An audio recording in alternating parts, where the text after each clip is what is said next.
ok? Abra por favor sua Bíblia em Filipenses 3. Essa empolgação de vocês me empolga também. Filipenses 3, a partir do versículo 7. Aperta o cinto de segurança. Filipenses capítulo 3, versículo 7. O apóstolo Paulo diz assim: mas o que para mim era lucro, isso considerei perda por causa de Cristo. 8. Sim, deveras considero tudo como perda, por causa da sublimidade do conhecimento de Cristo Jesus, meu Senhor, por amor do qual perdi todas as coisas, e as considero como refúgio para ganhar a Cristo. Meu Deus, nós reconhecemos a nossa dependência da ação do Espírito Santo, o Espírito da verdade, para que a gente possa ter mais do que um discurso ou uma palestra, para que a Tua palavra seja vivificada dentro de cada um de nós e cumpra, como diz o livro de Isaías, cumpra o propósito pelo qual foi enviada. Nós confiamos na Tua graça, na ação do Senhor, para que mais do que informação, juntamente com a Tua palavra, venha o Teu toque, e que o Senhor cumpra o Teu propósito em nós hoje, em nome de Jesus. Amém. Amém. Antes de comentar o texto, eu quero começar com um histórico de como Deus começou a falar, porque continua falando comigo, como Ele começou a falar comigo a partir desse texto. Em fevereiro de 2008, então já foram 7 anos, estava numa reunião, numa terça-feira à noite, na nossa igreja, que não é necessariamente um culto, é uma reunião de treinamento de líderes. E antes de começarmos o treinamento, nós tivemos um breve momento de oração. E quando iríamos começar o treinamento, alguém passou a mão no violão e resolveu cantar uma canção do Marcos Witt, que diz: eu te busco, te anelo, te necessito. Enquanto nós estávamos cantando aquela canção, eu até hoje não sei explicar o que foi que aconteceu. Eu não me lembro de nenhuma reunião assim antes, eu não me lembro de nenhuma reunião como aquela depois. Foi uma coisa única, foi singular. Alguém no final perguntou: pastor, será que alguém anotou a placa do caminhão que atropelou a gente? Porque de repente, de uma hora para outra, é como se alguém apertasse um botão para ativar o modo glória da reunião. Irmão, a unção ela não caiu, ela despencou em cima da gente, de fazer galo na cabeça. O poder de Deus entrou naquele ambiente de uma forma impressionante. Assim, em questão de segundos, por todo o auditório, estávamos usando, não é nem o auditório principal, que o nosso nem é tão grande assim, mas por todo o auditório as pessoas começaram a se prostrar, a se ajoelhar, deitar com a cara no chão, e começou uma choradeira só, de um momento para outro.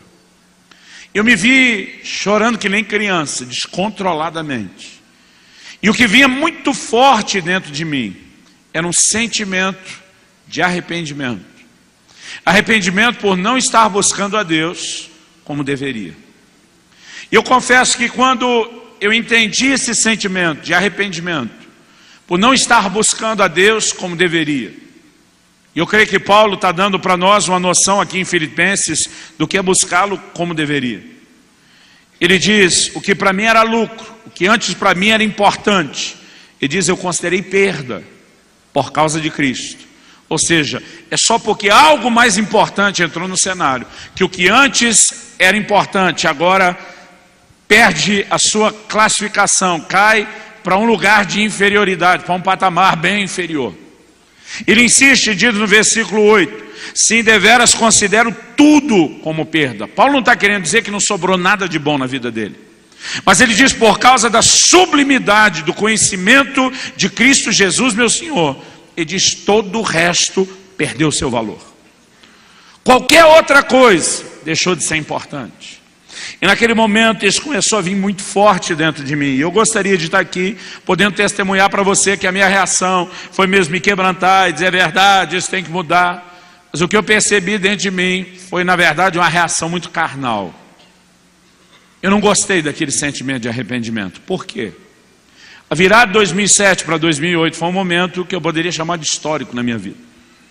Eu decidi no almoço do dia 31 de dezembro, eu simplesmente, sem nenhum planejamento prévio, eu tomei uma decisão. Eu lembro que eu empurrei o prato de lado, não sei se tinha terminado de comer. Eu olhei para minha esposa e falei: nos próximos 21 dias, durante 3 semanas, eu não ponho absolutamente nada na minha boca, eu não vou ingerir, comer, beber nada que não seja água.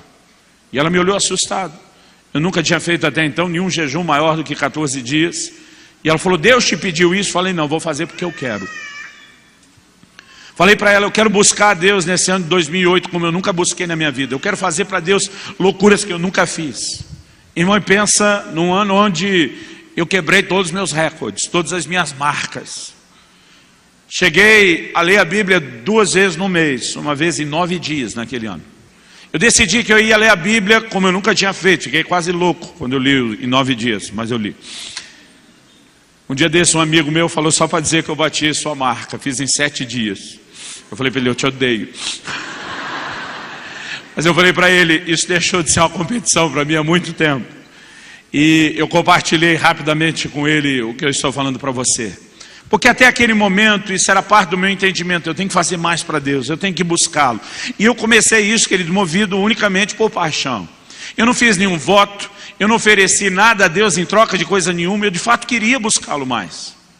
E nós estamos no mês de fevereiro, meados de fevereiro. Significa que fazia apenas 1 mês e meio que eu tinha tomado aquela decisão. Eu já tinha acabado de fazer o maior jejum da minha vida. Eu estava orando para valer, eu estava lendo a Bíblia para valer. E eu pensei que se tivesse algum momento que Deus tinha que estar contente e satisfeito com a minha busca, era aquela. E dentro de mim a minha reação foi pensar: se depois de estar fazendo o que eu estou fazendo agora, que eu nunca fiz antes, se isso não está bom para você, quando é que vai estar bom para você? Eu sei, irmão, não é jeito de falar com Deus. Foi leviano, foi errado. Mas foi a minha reação, não verbalizei. Porque é o tipo de coisa que a gente não tem coragem de falar. Mas eu me permiti sentir e pensar aquilo. E quando dentro de mim eu tive essa reação: quando é que vai estar bom para você? Eu não esperava. Mas eu tive uma resposta. A resposta não foi o que eu merecia. Porque se eu sou Deus e alguém fala comigo desse jeito, eu esmago que nem um inseto. Graças a Deus, Ele é Deus e não eu que sou Deus. Ele não falou comigo de forma dura. O que foi constrangedor foi o amor que eu senti quando Ele me respondeu. E quando eu perguntei: quando é que vai estar bom para você? A resposta que me veio no meu espírito com força foi a frase que eu quero tomar como tema dessa mensagem: até que nada mais importe. E diz: quando você chegar a um lugar onde nada, absolutamente nada, é mais importante do que me buscar, você chegou onde eu quero que você chegue. E a minha reação foi levar um choque, porque eu não esperava aquilo. Mas ele me disse: eu não estou colocando você debaixo de um peso ou de uma obrigação. Ele diz: o seu problema é olhar para essa busca quase como se ela fosse uma espécie de punição. O Senhor diz: eu quero ter comunhão com você. Eu quero que você me busque. Porque eu quero não apenas que você me encontre, eu quero te encontrar, querido. Desde que Deus criou o homem, Ele está buscando comunhão e relacionamento. Eu gosto de dizer que Ele não respeitou nem a lua de mel do primeiro casal. Estava todo dia lá no jardim. Lembra que estão em lua de mel. É uma coisa a ser respeitada. O Senhor diz: eu quero ser parte da vida de vocês. Eu quero estar todo dia presente. Eu quero estar com vocês. E naquele momento, querido, a forma amorosa como isso veio me quebrantou para valer. E agora eu não estou mais chorando só no impacto daquela bomba espiritual que parece ter caído naquele lugar. Eu comecei a compreender, querido, o anseio de Deus de nos levar a um lugar mais profundo nele. Há muitas razões, às vezes, pelas quais nós estamos buscando a Deus. Na última reunião, no culto das 18, eu compartilhei sobre a importância de buscar a Deus pelo que Ele é, não só pelo que Ele faz. Muitas vezes, mesmo quando nós estamos buscando, nós não estamos nos deixando ser atraídos ou fascinados por aquilo que Ele é. E o que Deus mais espera de mim e de você não é apenas que a gente o busque.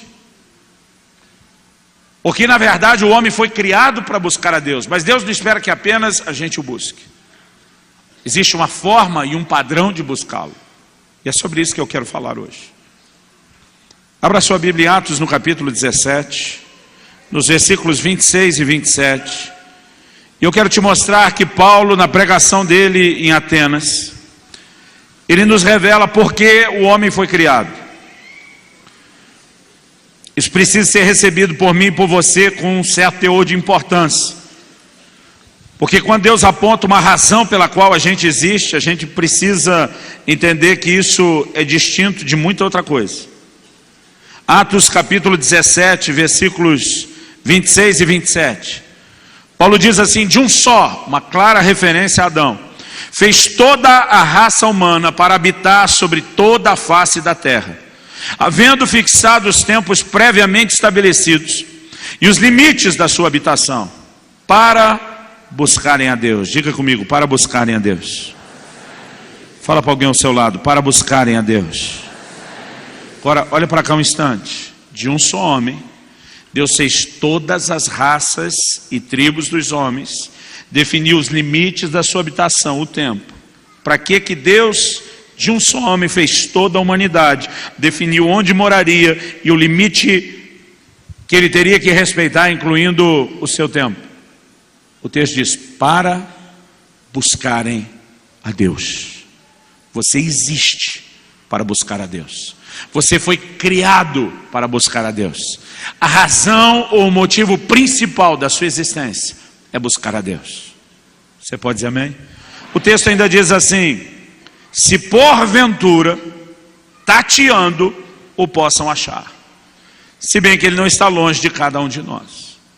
Quando a Bíblia diz que até tateando nós podemos achar, e que ele não está longe, significa que Deus está disposto a facilitar. Quando meus filhos eram pequenos, eu gostava de brincar com eles, de me esconder e eles de me acharem. E eu fazia de tudo, irmão, para dar o maior mole possível para eles me acharem o mais rápido possível. Porque a graça da brincadeira não era eles perderem tempo procurando, era me achar logo. Então às vezes eu ficava atrás da cortina, além de deixar os sapatos para fora, tinha aquele volume da barriga aparecendo, e eles chegavam e diziam: ah, achei, era aquela festa. E o que eu queria era isso, o propósito não era dificultar, era facilitar. Quando a Bíblia diz que nessa busca até tateando, e muitos de nós, querido, no estado de cegueira espiritual, talvez a forma como nós chegamos ao Senhor foi buscá-lo dessa maneira, tateando, apalpando, sem saber direito como fazer. Muitos de nós, antes de encontrarmos o Senhor, batemos em muitas portas. Mas a Bíblia diz: ele não está longe de cada um de nós, porque ele quer ser achado de nós. Agora, o que ele definiu, que ele não foi apenas que a gente existisse para buscá-lo, mas Deus estabeleceu um padrão, que na verdade determina não só o que temos que buscar, que é ele, mas ele determinou um padrão, que determina a intensidade dessa busca. Em Jeremias 29, 13, o Senhor diz: buscar-me-eis e me achareis, porque o propósito da busca é encontrá-lo. Buscar-me-eis e me achareis, quando me buscardes de todo o vosso coração. Significa que a busca que produz efeito, a busca que produz resultado, é quando existe da nossa parte todo empenho, devoção e dedicação. É quando nós o buscamos de todo o coração. Aliás, não é a única vez que a Bíblia fala sobre essa questão de todo o coração.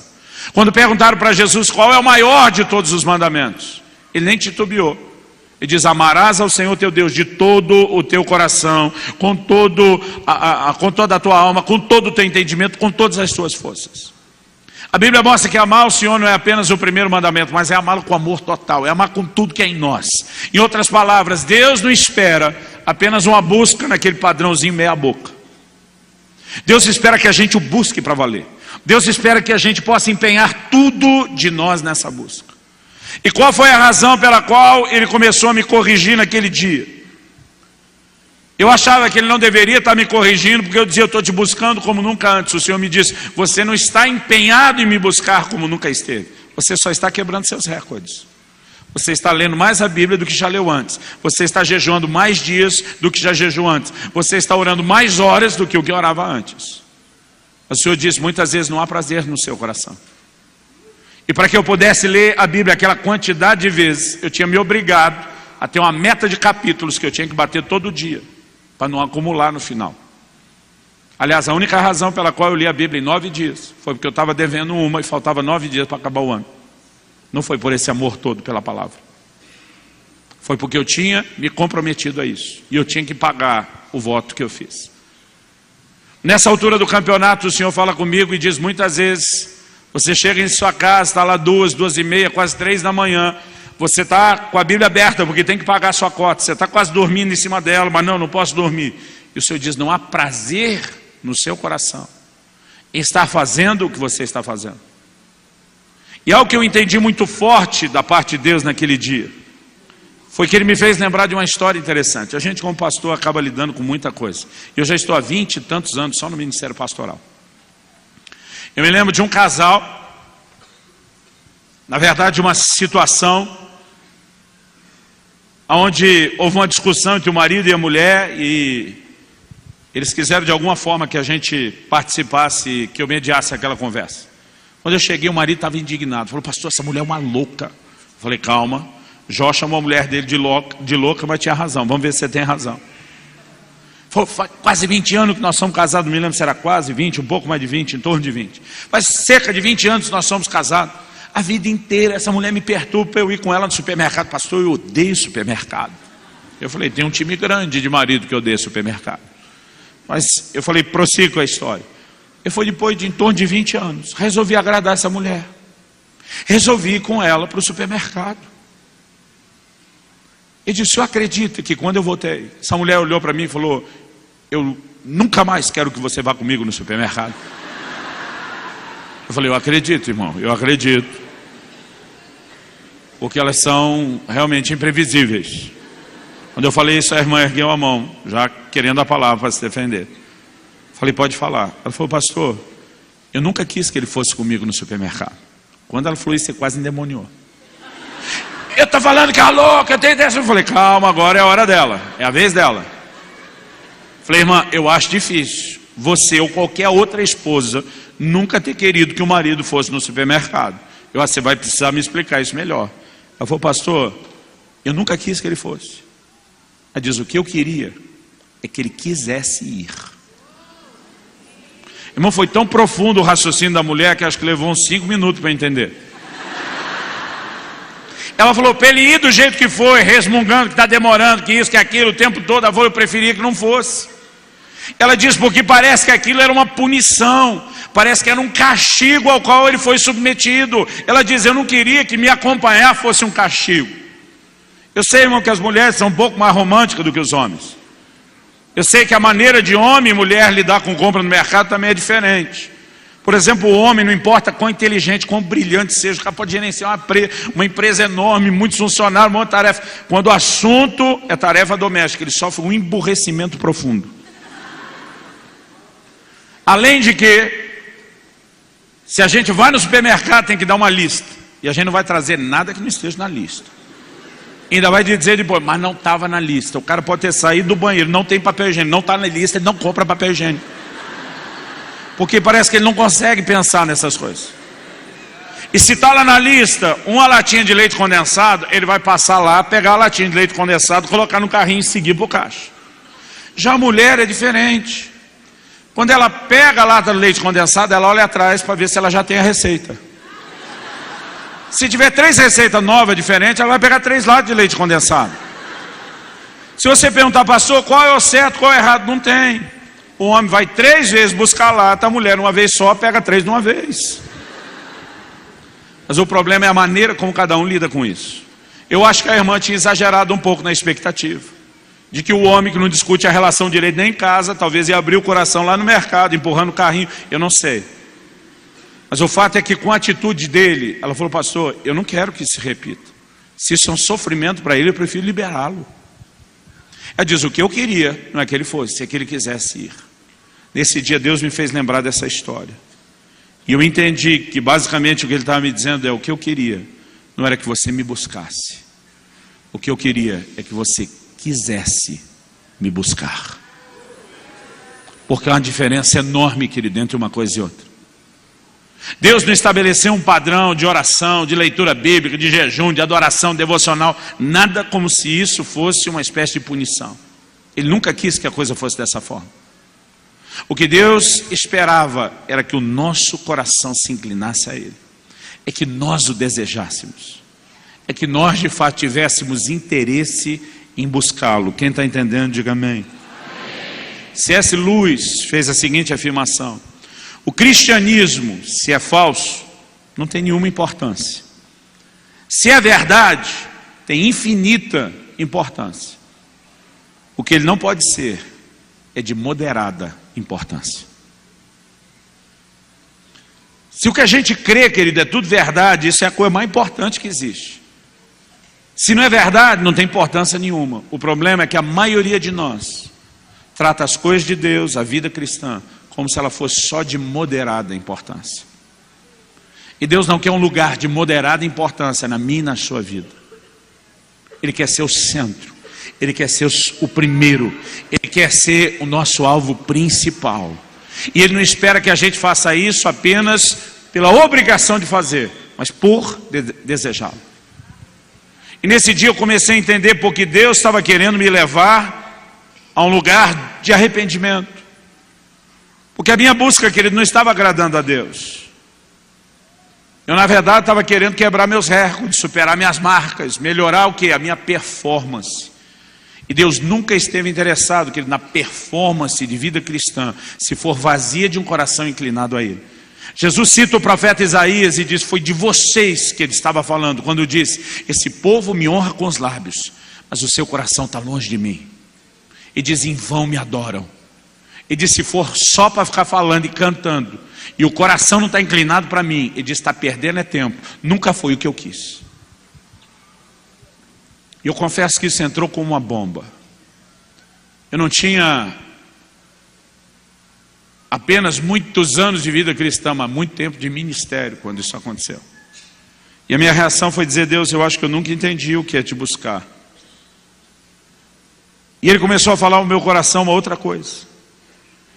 Ele começou a conversar comigo que muitos de nós, depois de alcançarmos um certo lugar de maturidade, onde aprendemos a pisar, e crucificar e mortificar a carne, a viver no Espírito, o Senhor começou a falar comigo que há um momento onde muitas vezes o nosso grande inimigo não é mais necessariamente o pecado que nós aprendemos a subjugar e vencer.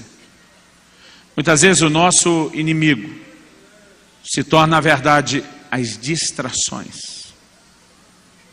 A Bíblia diz em Êxodo, no capítulo 5, que quando Moisés vai a Faraó dizendo: deixa meu povo ir para que me adore, porque o propósito da libertação, de toda a redenção, é a adoração. A reação inicial de Faraó, que na tipologia bíblica é uma figura de Satanás. A Bíblia diz que a nação de Israel estava escravizada por Satanás, foram libertos na noite em que se celebrou a Páscoa e passaram a ser o povo de Deus. Quando a Bíblia fala de mim e de você, diz que antes o lugar de onde Deus nos tirou foi do império das trevas. Então nós também estávamos debaixo da tirania e escravidão de um imperador, que era quem? Satanás. A Bíblia se refere a Jesus e o chama em 2 Coríntios, no capítulo 5, chama de o nosso Cordeiro Pascal. Cordeiro da Páscoa. Porque da mesma forma como quando o sangue do Cordeiro da Páscoa foi derramado, aquele povo foi liberto, quando ele derramou seu sangue por nós, Deus também nos comprou para ser o seu povo. Há uma figura por trás disso.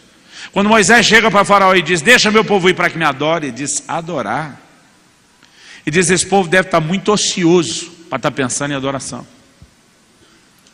E diz: vamos sobrecarregar o povo de trabalho, para que eles não tenham tempo de pensar em adoração. Eu quero que você entenda que nessa figura profética, nós entendemos exatamente uma forma astuta que o diabo tem de lidar quando quer nos impedir de adorar.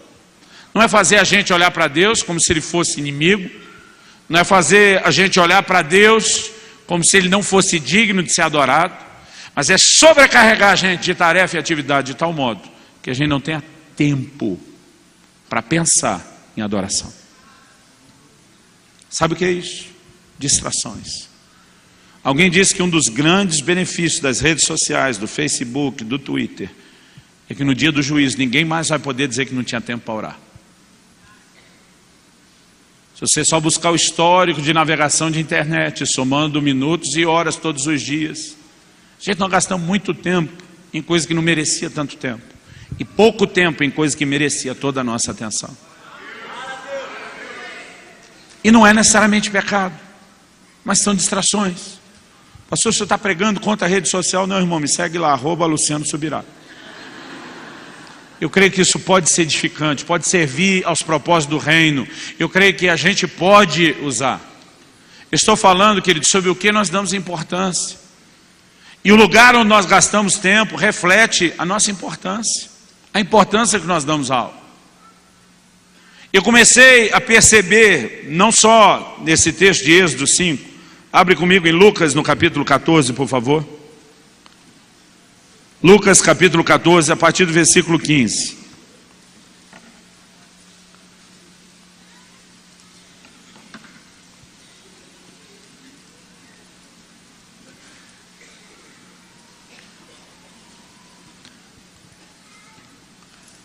O texto assim: ora, ouvindo tais palavras, um dos que estavam com ele à mesa, esse com ele é Jesus, disse-lhe: bem-aventurado aquele que comer pão no reino de Deus.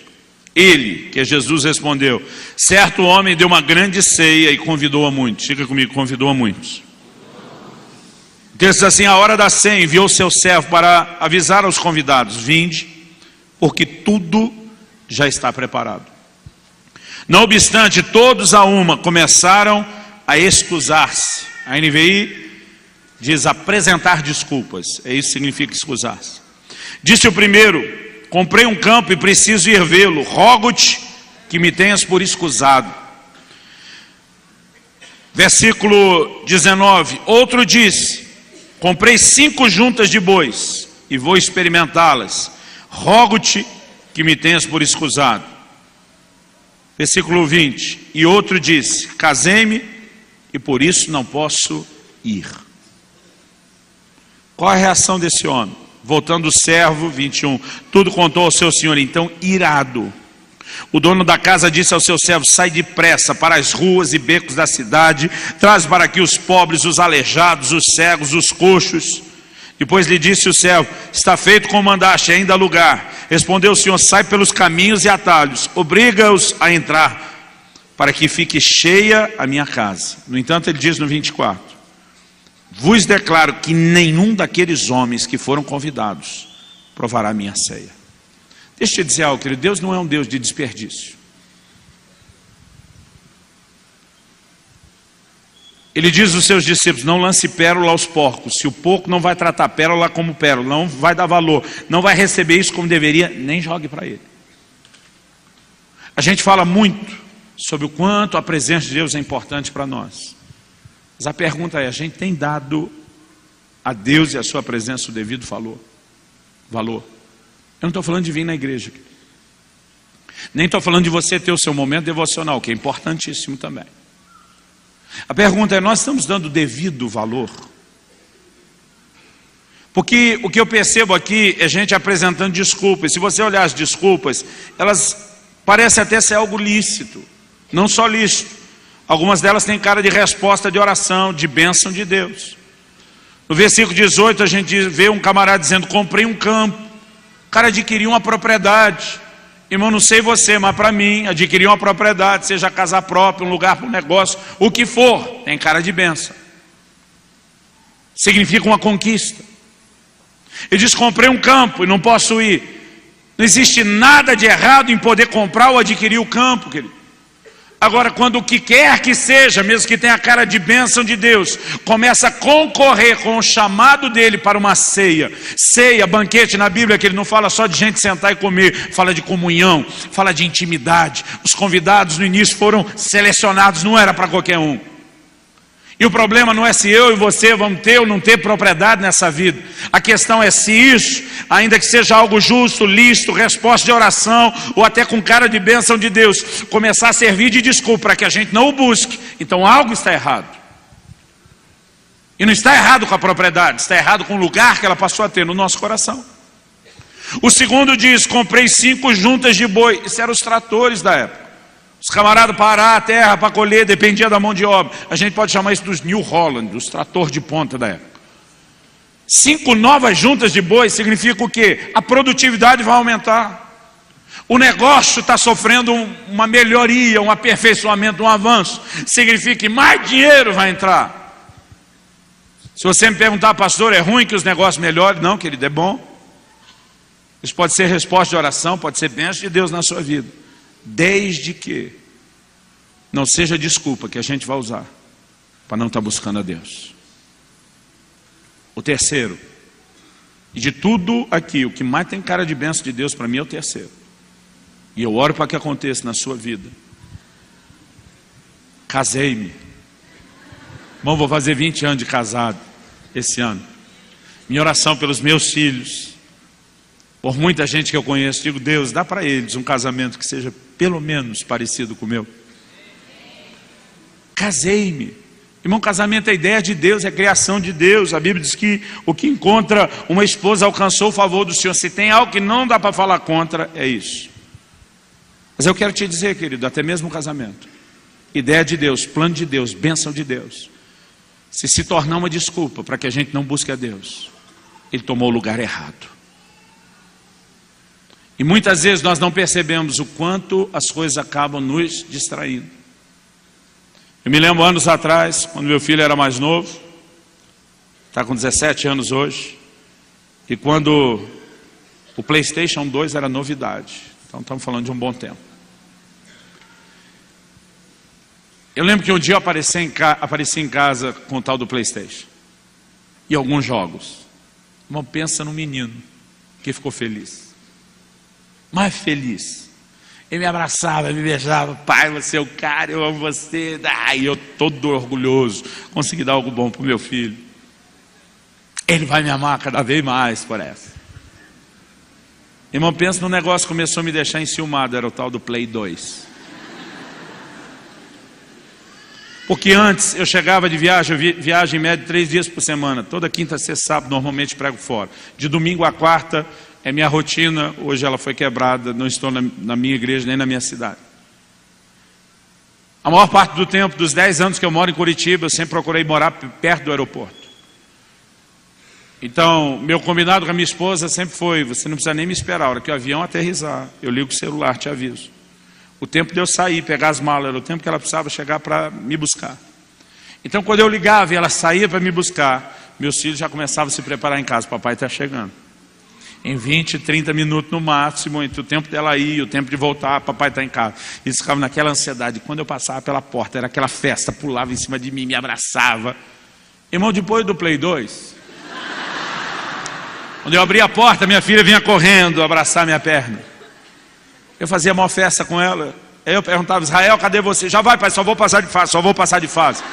Irmão, teve um dia que eu quis jogar aquele Play 2 pela janela. Eu fiquei com ódio daquilo. E um dia, nesse abençoado dia de 2008, que o Senhor estava falando comigo sobre distrações. Ele disse, você lembra disso? Eu falei, lembro. Ele disse, vocês fazem comigo a mesma coisa o tempo todo. Vocês ficam pedindo um monte de coisa que vocês querem. Quando eu dou, vocês ficam felizes. Vocês dizem que me amam, estão contentes porque eu dei. Mas vocês pegam aquela própria coisa que eu dei para vocês e começam a não só se distrair. A palavra que Deus me trouxe aquele dia foi a se embriagar com algumas dessas coisas. Eu descobri que o nosso problema, querido, não é apenas lidar com distrações, mas são com coisas que também nos embriagam. Eu já chego lá. Ele me levou para Lucas capítulo 10. Abre lá. Eu sei que você conhece o texto, mas ele merece que a gente leia ele direito. Lucas capítulo 10. A partir do versículo 38.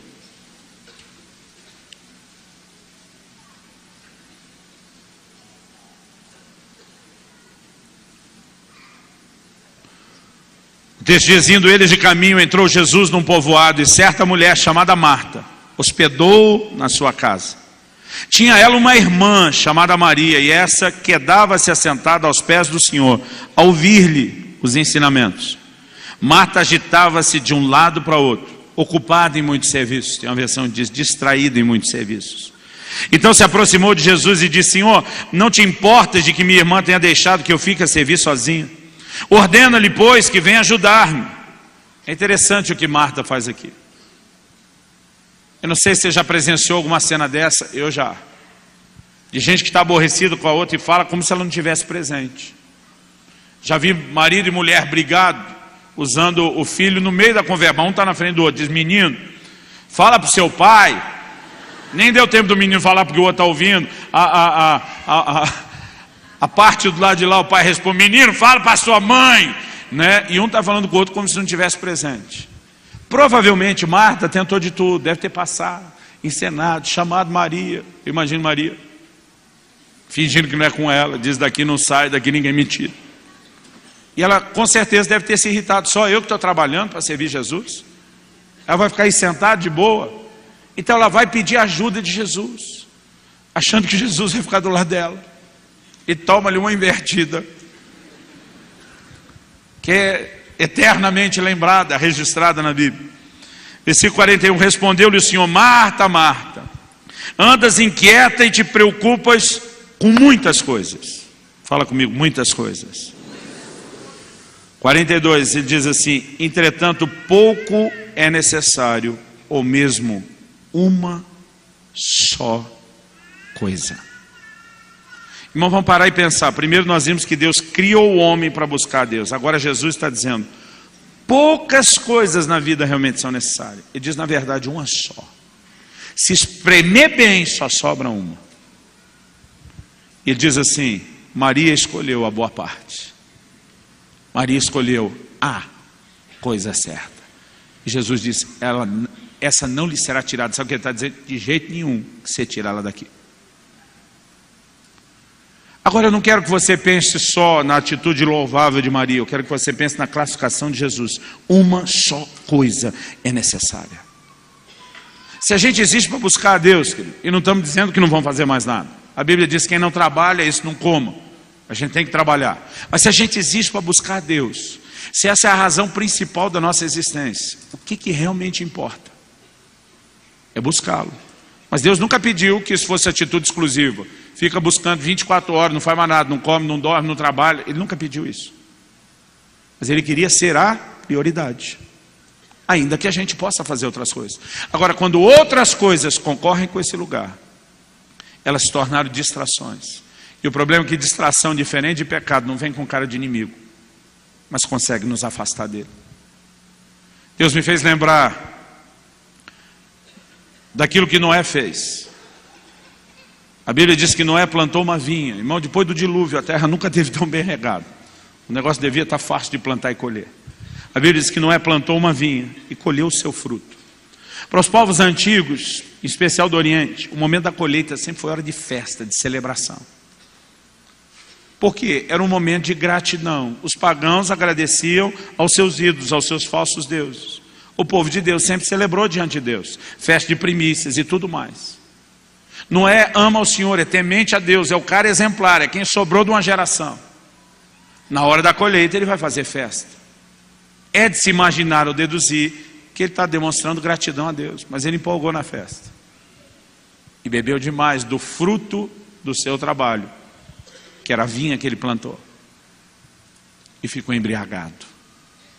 Tem muita gente se embriagando com a bênção de Deus na vida dele.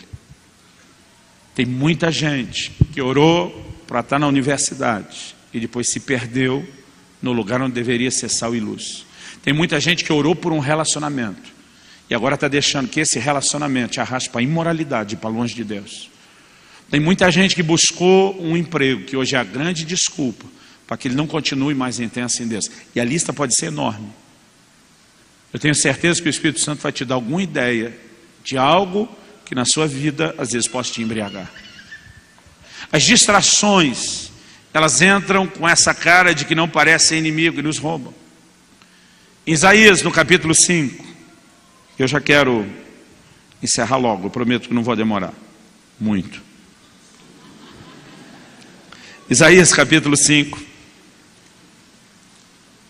nos versículos 11 e 12. A impressão minha está bem silencioso aqui hoje.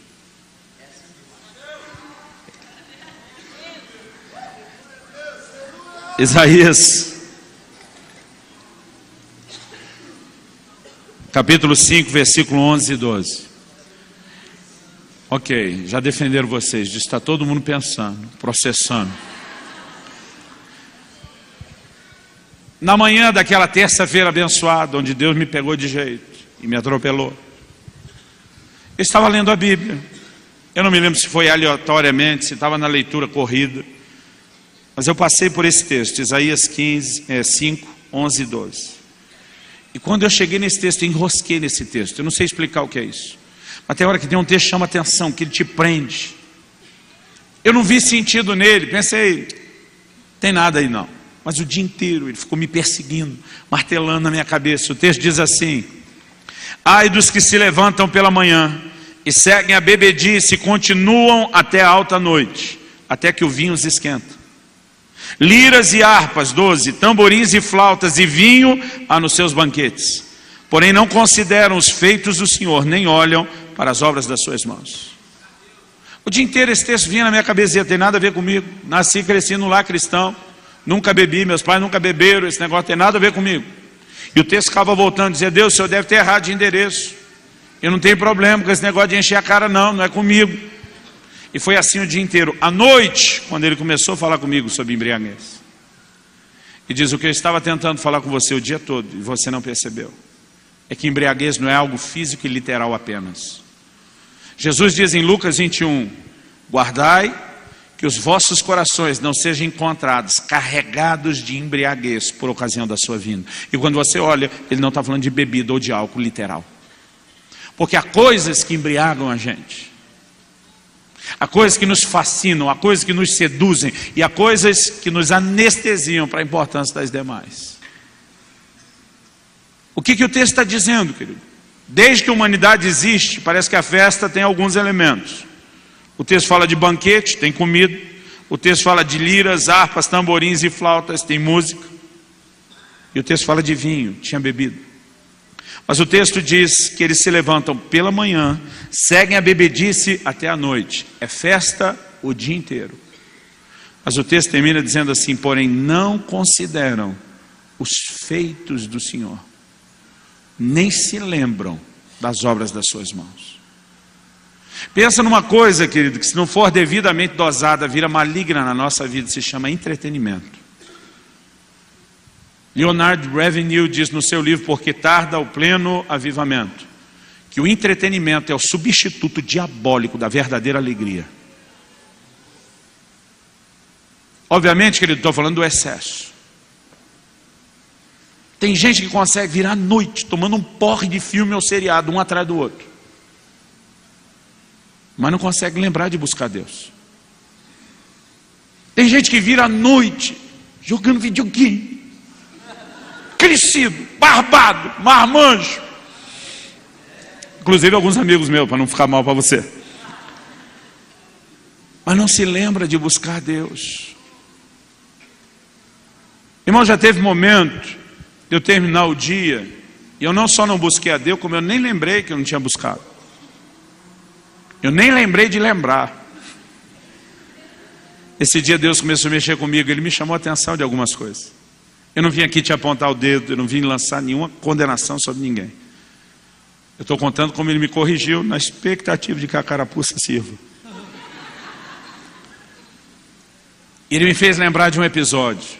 Tinha acontecido um ano antes, exatamente um ano antes.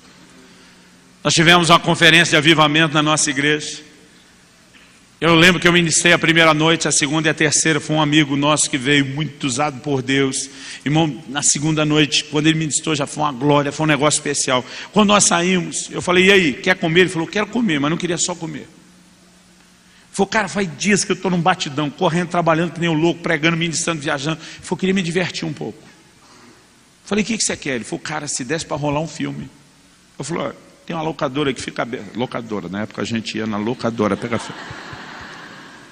Falei: tem uma locadora que fica aberta até meia-noite, dá para a gente passar lá.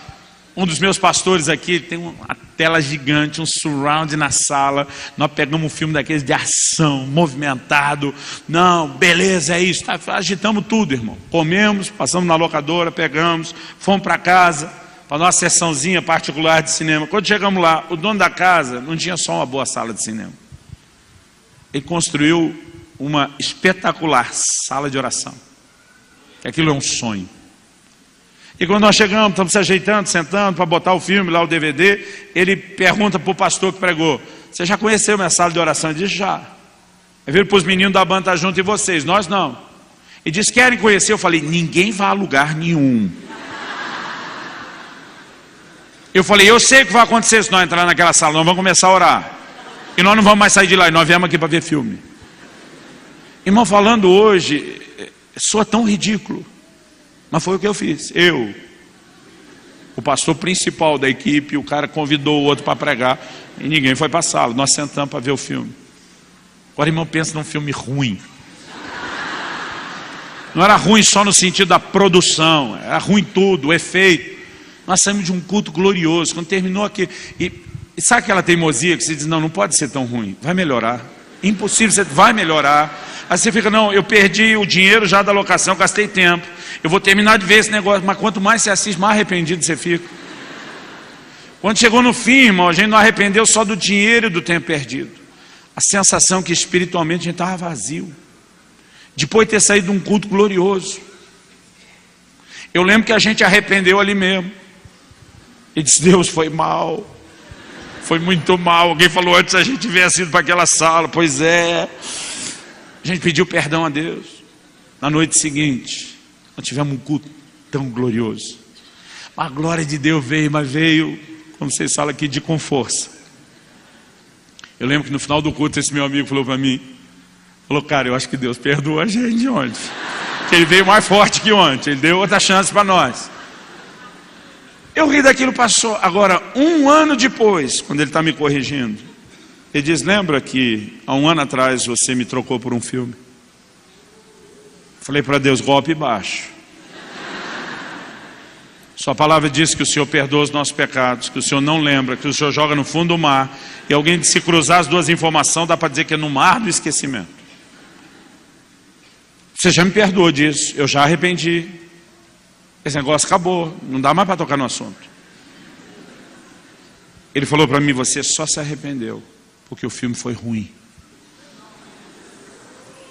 Se tivesse sido bom, você nem teria percebido a troca que você fez. Aliás, ele me disse: você fez a troca muitas outras vezes e nunca percebeu. A vontade era dizer: strike. Mas em tudo isso, querido, eu não consigo te explicar. Eu sentia o amor de Deus, tentando não apenas me corrigir, mas me levar a um lugar de uma resposta real e mais profunda. Ele me disse: eu não quero apenas que você me busque, eu quero que você entre num lugar onde todas as outras coisas percam a sua importância, onde perto da sublimidade do conhecimento de mim, o resto vira esterco, porque é isso que ele chama. A palavra que Paulo usa, irmão, se chamar de escória está perto, lixo já não basta. Mas a palavra que ele usa, quando diz eu considero o resto como esterco, é literalmente excremento. Ou seja, uma coisa que não tem valor nenhum. Esterco é a forma bonitinha de falar daquela coisa que eu não posso falar no púlpito nem na televisão. Há um lugar, querido, onde as coisas não se tornaram necessariamente proibidas, mas elas se tornaram menos interessantes do que o grande objeto da nossa fascinação, que deve ser Jesus. Davi foi chamado de um homem segundo o coração, não porque era perfeito. A Bíblia é honesta sobre suas falhas. Pior que eu penso, acho que ele pecou mais do que eu. Só tanta gente que ele matou, nunca vai dar para bater. E a gente fica tentando se comparar. Porque era homem segundo o coração de Deus. Não era pela sua perfeição. Era por causa do desejo do seu coração. Salmo 27:4 diz: uma coisa eu pedi ao Senhor, e a buscarei, que eu possa habitar no seu santuário, contemplar a sua formosura e inquirir. Essa palavra inquirir é estudar no seu santo templo. e dizer: eu quero ficar babando e admirando a sua beleza, apreciando você, conhecendo e entendendo quem você é, Deus. Você olha para Davi, o cara que como rei ele podia ter qualquer coisa, mas ele diz: é uma coisa que eu pedi para Deus. Aliás, alguém para quem o profeta Natan, quando vai corrigi-lo de ter pecado, ele disse: se fosse pouco o que eu lhe dei, eu teria lhe dado mais. Sabe o que Deus está dizendo? Você tinha crédito para pedir o que quisesse. Um cara que como rei pode ter o que quer no natural, que diante de Deus, Deus diz: pode pedir o que quer. Ele diz: eu já sei o que eu quero, é uma coisa só: estar no seu santuário, é contemplar sua presença, é conhecer você melhor. Deus diz: esse é um cara segundo o meu coração, é alguém que me quer. Algo precisa mudar. Quando você estuda o Velho Testamento, querido, teve cada tabernáculo, templo maravilhoso.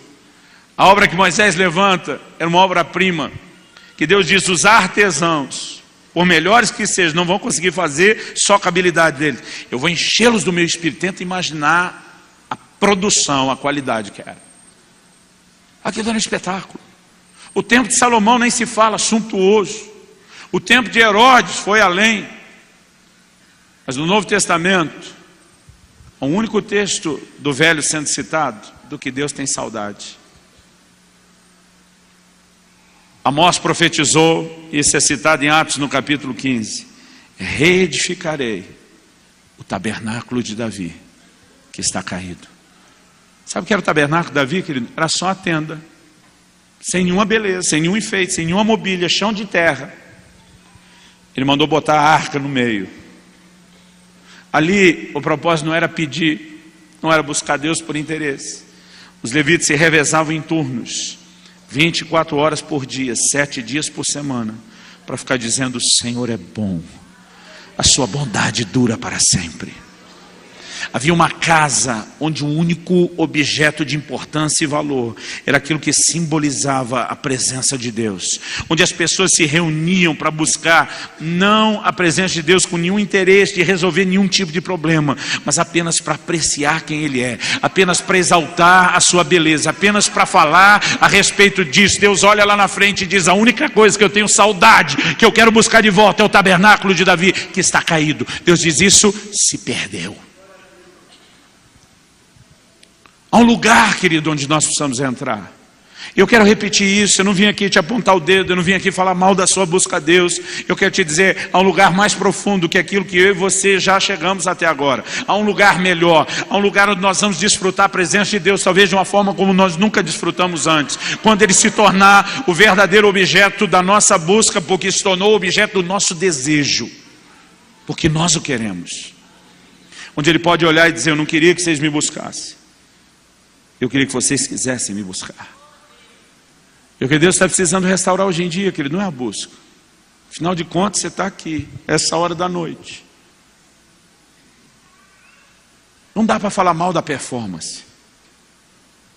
Se para nós o que é importante é a performance. Mas quando não é, e ela está substituindo algo, Deus vai protestar. Em Apocalipse 2, na carta à igreja de Éfeso, o que Deus fala daquela primeira igreja: irmão, eu queria ser pastor daquela igreja. Fala sério. Uma performance altíssima. O Senhor diz: conheço as tuas obras, o teu labor, a tua perseverança. Sofrestes provas por causa do meu nome, não desanimaste. Crente que trabalha, crente que não desanima, crente de alta qualidade, puseste à prova os que se dizem apóstolos, não são os achados mentirosos. Gente, um controle de qualidade altíssimo. Em tudo os caras despontam. Mas o Senhor diz: tenho porém contra ti, que abandonaste o teu primeiro amor. E diz: a performance é altíssima, mas vocês perderam a essência faz tempo. Deus diz: eu não quero só a roda girando, eu não quero só a performance sendo mantida num padrão elevado. Qual foi a ruína dos fariseus? Aqueles caras eram crentes, irmão, a seita mais severa, tudo isso iniciou com zelo, mas em algum momento toda a prática exterior substituiu o zelo de um coração devotado a Deus. E o Senhor Jesus chega ao ponto de olhar para esses religiosos e dizer: foi de vocês que Isaías falou, quando disse: esse povo me honra, mas seu coração está longe. Sabe o que Deus está dizendo? Se você não vai me dar o seu coração junto, não precisa dar mais nada, porque o que eu queria era o seu coração. Mas ainda dá tempo da gente mudar as coisas. Ainda dá tempo de começarmos a ajustar isso. Eu gostaria que você se colocasse em pé para parecer que está acabando.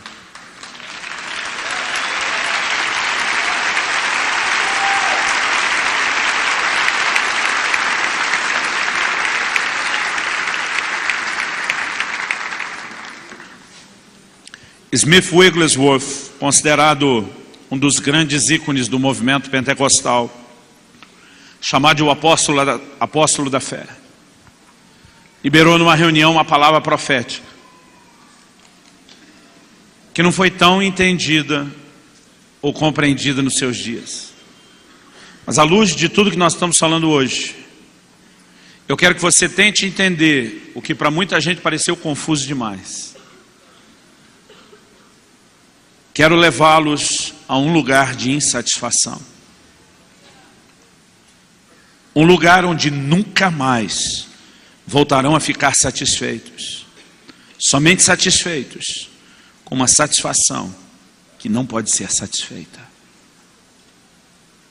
Para muita gente, Smith Wigglesworth deu uma variada nesse dia. Parecia estar confuso, sem saber o que falar. Quando eu olho para essa frase, eu entendo exatamente o que Deus estava dizendo. Há um lugar, querido, onde nada mais nos satisfará, a não ser a presença dEle. E nesse lugar que Deus quer nos levar, quando nós somos atraídos por Ele. Você sabe qual é o grande problema da igreja brasileira hoje? Espiritualmente falando. O que falta para a gente não é comida. Irmão, nunca teve tanta revelação da palavra.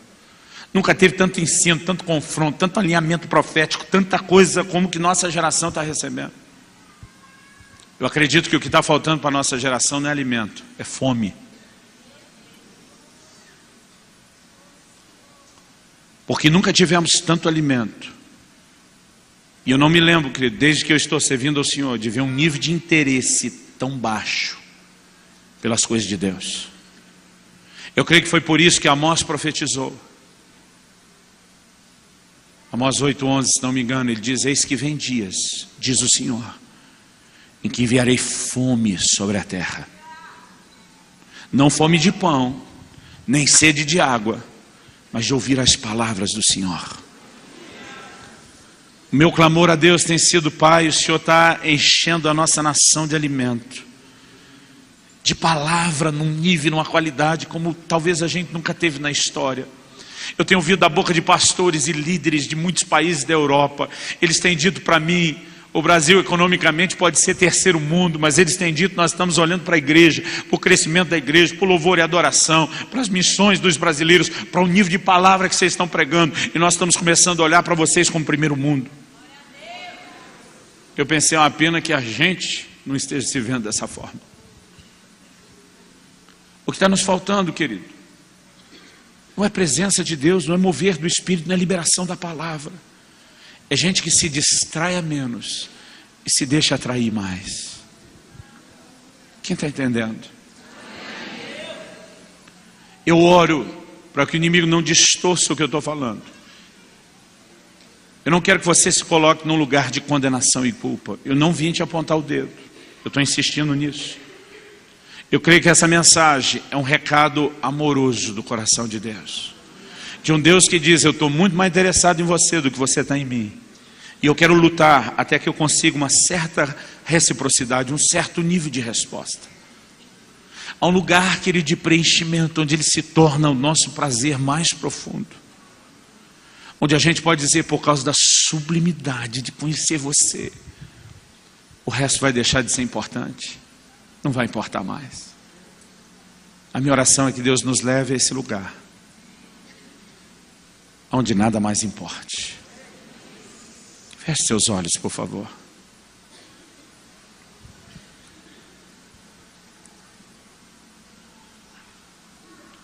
Espírito Santo,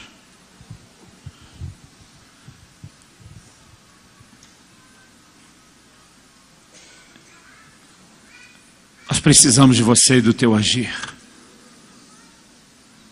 Eu tentei repartir da melhor forma possível aquilo que o Senhor tem me corrigido e ainda continua a fazer. Mas nós precisamos que isso seja mais do que informação na nossa cabeça. Nós precisamos que a tua voz fale mais alto no nosso coração do que o que talvez a gente vem permitindo que fale até então. Nós reconhecemos que muitas vezes temos nos deixado distrair. Muitas vezes temos nos deixado embriagar com tantas coisas que tem roubado de nós não apenas o foco, mas o desejo, a obsessão, a paixão que deveríamos ter pelo Senhor. E é evidente, claro, nas Escrituras, que o Senhor não está contente apenas com uma alta performance. E nem podemos reclamar de muita exigência. Porque se entendemos que o Senhor está apenas nos cobrando ou sendo exigente, a gente só vai tentar aumentar a performance. E não é isso que o Senhor quer. Nós oramos que os nossos olhos se abram. Nós oramos que o nosso coração acorde. Nós oramos que a gente consiga perceber o que a Bíblia fala das insondáveis riquezas de Cristo. O tesouro que nós estamos ignorando.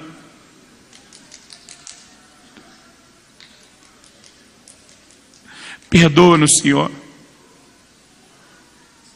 por trocarmos sua presença por tanta coisa. E o pior é que a maior parte do tempo a gente nem percebeu. Perdoa-nos, Senhor.